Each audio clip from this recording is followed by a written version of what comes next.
हमारे गंगा सफाई अभियान का निर्मल गंगा संकल्प, हमारा अविरल धारा स्वच्छ किनारा, इस संकल्प को लेकर 2 नवंबर 2014 से हम चल रहे हैं और इस अभियान का 400वां रविवार 3 जुलाई 2022 को पूरा हो रहा है।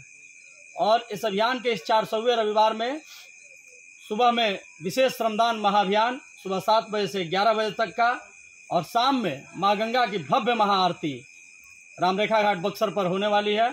और इसमें आप सभी सादर आमंत्रित हैं।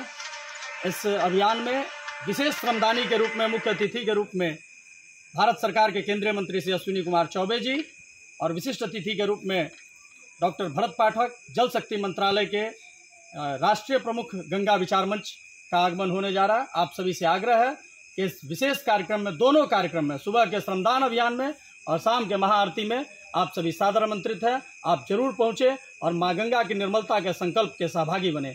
वंदे मातरम, गंगे मातरम, भारत माता की जय।